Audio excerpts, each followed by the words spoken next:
What up, world? This is the GoalNet recording live from Chicago here, and today's video is part 2 of the EFlex 4 versus EFlex 5 comparison. Today's topic is the glove and the blocker. This review is going to be a little bit, or I should say comparison, definitely going to be elements of review worked in. Have used the EFlex 5 enough, but this video is actually a bit difficult because I customized some of the specs on EFlex 4 versus stock. Same with EFlex 5, and then they're not really continual between the two models versus if you saw the video on EFlex 4 pads versus EFlex 5, kept everything very consistent, so it's very easy to see the changes. So EFlex 4 got a not stock cuff and went with a 580 brake. And with EFlex 5, went with stock blocker and stock glove, including the 600. So we'll do my best to compare and contrast these, but it may not be as obvious just because it's not a perfect apples to apples comparison like it is with some of my other product reviews where I've kept things more stock. One other note, please throw me a subscribe. Apparently that helps me make the content video better. That's what other people say in YouTube videos, so I'm gonna be that guy and copy them and start saying it, so please throw me a subscribe. All right, so let's dive in. We'll do the blocker first and then the glove. So for me, one of the ways I would describe things is, every goalie brand out there has two lines. The purpose for two lines accomplishes two things. First is that it allows them to try different things. They can have sort of one classic line and one technology line. They can have one line that's stiff and one line that's flexible. They can have two different glove breaks, and for people that don't order custom gear like I do and walk into the store and get that instant gratification, it enables them to have different products to choose from. So people identify, I'm an EFlex goalie, I'm a Premier, or I'm an Axis goalie, and they pick the products and go from there. And then obviously in the world I live in, I customize my stuff, and you can really sort of blend the lines together and get the best of both worlds. The other reason for this is that each spring, there's always a new product in the store, and that helps drive stores, which helps the hockey industry stay healthy. People going to stores, buying equipment is actually great for all of us, so support your local economy, buy some new gear. The reason I bring this up is that sometimes a good idea is had in one model year, and then it doesn't get updated until the next model year, and sometimes I will say it's like giving it the treatment. So the EFlex 5 blocker essentially to me got the Axis treatment. So one of the big changes that CCM made going from Premier or EFlex to Axis was they really thinned out the blocker to make it a lot lighter, and they carried over this great idea to the EFlex 5, and then they changed the cuff as well. And so those are really at a high level the big changes. And so the EFlex 5 blocker to me got the Axis treatment plus some new stuff. So let's take a look at the board profile to better explain how the blockers changed. All right, so as you can see, comparing these blockers side to side, the blocker on the right is the EFlex 4, blocker on the left is EFlex 5. And even though it's black, which is apparently slimming, they say, you can see how much wider back to front the board is. So as I mentioned, getting the Axis treatment. With Axis, CCM went with a new foam layup that is thinner.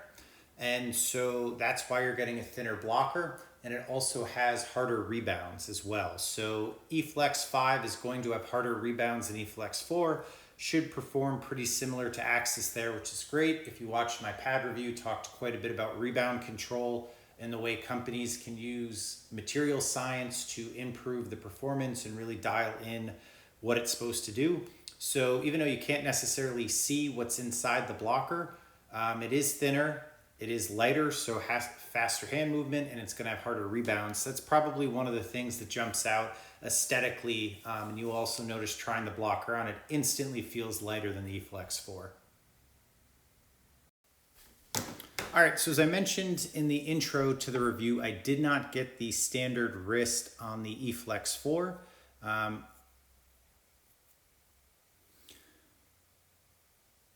So the cuff on the standard EFlex 4, which is the mostly red blocker there on the right, was actually an old-fashioned half-piece cuff where the right-hand side would have had laces versus this is essentially the Premier 2 style wrap-around one-piece Velcro cuff, and we can see that cuff goes all the way around the back and then sort of overlaps with the backhand of the blocker board. Versus on the left here, you can see that all that black right there where the tag is actually the black back of the blocker board, and the cuff stops there.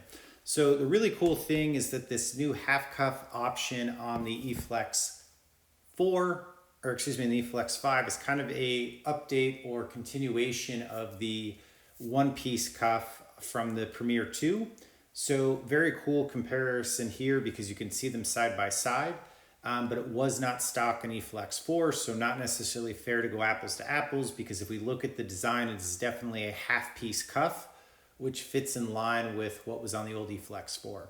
Axis, if you haven't seen it, is a multi-segmented cuff. I can say if I were going custom, I think I would pick the Axis style cuff. I like a blocker to fit tight behind the wrist and then loose above the wrist in the cuff area. And the way that multi-segmented one is done on the Axis, that's a great blocker cuff. Huge fan of that. That was a fantastic upgrade versus the P2. The reason I ordered it actually in EFlex 4 was sort of by accident. I thought that's how I got a no binding sidewall. We'll get to that in just a second. So small mistake there with my order, gave me this one-piece cuff. But anyway, if we go in and zoom in on this, you can see kind of got some extra material there that wraps around, and then the adjustability is there with the Velcro. This is basically the same concept except on EFlex 5 here. It's going to be a bit more open, and then you have elastic here on the side replacing the old lace system, and then here as well you have the Velcro. And for me, when I wear it, because I like it open, I actually do the Velcro that far down. So just for the sake of the video, I did it a bit tighter, just to show that off. And then the last upgrade here, as I mentioned a couple seconds ago, I don't like bindings, which if you're not familiar is that strip of red nylon material going around the trim of the sidewall. For wear reasons and for aesthetics, love the way the EFlex 5 is that big pad without the binding on the side. So mistakenly ordered the full piece cuff with the EFlex 4, thinking that's how you got a no binding sidewall. And the reality was that was an NHL only option that until this year, you could not get CCM straight finger protection with a no binding sidewall. That is now what's available on EFlex 5. And as you can see side by side, EFlex 5 is just going to look more big, cover more net, and should last longer. In terms of durability, CCM always has fantastic sidewalls, and the EFlex 5 continues that tradition as well. One last note on the blocker as well is that my favorite option that I used to bug CCM about is getting a tight fit blocker palm to kind of match the way they do their leg channel. That premiered on Axis. That is also available on EFlex 5. It was not available on EFlex 4, so definitely encourage you to check that option out if you're going custom. So even though the glove can often make or break the set for people, as I mentioned, we have 580 versus 600. Generally, I'm not a 600 glove break guy, but hearing the changes that CCM made, I was very excited to try them.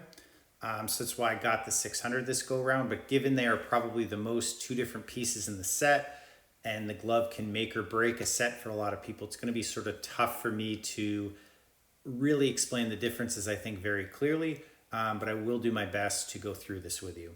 So first things first, and I'll zoom in a second. If we look at the gloves here, you can maybe see, might be tough in the video, but the palm and the way the stitching done has been completely changed on the EFlex 5 versus the EFlex 4. And if I have my facts correct, I believe if you order the 580 or the 590, you will still get the updated construction. I believe the 600 break was also tweaked just a little bit to ensure better closure, but I don't believe that the 590 or 580 really went through that. Just changed the way the materials are assembled in that break. So with the black stitching in the black Gen Pro, sort of difficult to see in there, but that's sort of the stitching line, and you can see there's quite a bit of stitching going through the palm there. And then you can see there's those red laces in the heel, and it's kind of narrow on the heel of the glove. On the EFlex 5, we can see the stitching's in white, and there's a much bigger groove inside the palm there. You can see that it looks like a big square. You can see how deep that groove is. That's designed to improve the closure of the glove. And then also there, I mentioned the red lacing in the heel before. You also kind of have that big groove or cavity going through the heel of the glove. So also should be much better for closure, as well as stick handling, make it a bit easier to lock your glove in place. So again, you can see that big deep cavity versus it's just more of a V shape here on the 580, and it's not as deep or as wide. So both the gloves will have D3O, but hopefully going side by side really clarifies that. And all of that is designed around better closure and better seal. And for any of the 600 guys out there, I think one of the knocks was that the glove really never sealed all that well. And you can see, and again, I got into a lot of this in the deep dive video on the glove, but really nice seal right out of the box. And also this new construction in the palm also is a definitely CCM's best version to date of the Game Ready. And again, just really trying to show this because if you're not, a geek and really into the gear, you may not notice this, and it's such a subtle thing. But I think if we zoom in with the camera, you can kind of see how deep, that sort of square U or groove shape is versus more of it's a narrow V here on the older EFlex 5. I can barely fit my finger in this channel, versus you can almost get 2 fingers down in the channel here on the EFlex 5. So huge change there in terms of the construction of the glove and the way it's closed. And the 2 things that will give you for benefit, again, is seal and handling your stick, and then as well as just general overall closure. And then the other biggest upgrade to me with the EFlex 5 versus the EFlex 4 is the backhand. Left is the EFlex 5, right is the EFlex 4. And if you look at the cuffs of both of them, you can see on the EFlex 4, it's all sort of one piece and there's an opening, versus we can see a little overlap right there and right there where that cuff is actually segmented now and articulated, which basically means it's going to sit up a little bit over your wrist or over your chest protector cuff and give you a great better range of motion, greatly increased. And then you can also kind of see it stops a little bit shorter. If we look at the cuff in comparison, the back of the padded cuff to the front of the glove cuff there, we can see it shorter as well. So, for anybody that does that sort of fingers up style motion, you'll have a great range of motion there. And then the other thing that was tweaked is the front backhand padding as well. So as you can see, the EFlex 5 is going to present more bold. There's more harder foams in the backhand. And then that little elastic strap right there is elastic now, which should also increase the flexibility, versus the EFlex 4 is that same backhand design that I honestly don't even know without counting, but probably had been around for about 10 years. And one of the other cool things is that in terms of product differentiation, which I mentioned a bit earlier in this video, EFlex 5 and Axis have completely different backhands. Axis is a little bit more tech savvy where it's got the molded foams. EFlex 5 is a little bit more conservative, I'd say, but still really great with increased padding. So a goalie could try both one on and then customize it. So you could essentially get an Axis glove in your EFlex set, or vice versa if you liked one of the backhands as well. So huge kudos to CCM for continuing to differentiate the products line and give goalies more options than ever. And obviously the EFlex 4 isn't strapped, but I think we've all seen that backhand enough where it's a very familiar design, versus the EFlex 5 is going to wrap over, so it should give you better protection. And then like I mentioned, with that elastic strapping change and the way it sort of wraps up over as well, will give you better closure and more flexibility with the backhand, which is key, because if we make something so padded that you never felt a slash, the glove may not close. And also one other note, double T standard, I got single T. So thanks for tuning in to today's comparison video. Please throw any comments or things you feel like I missed down below, and please throw me a subscribe. This is the GoalNet signing out.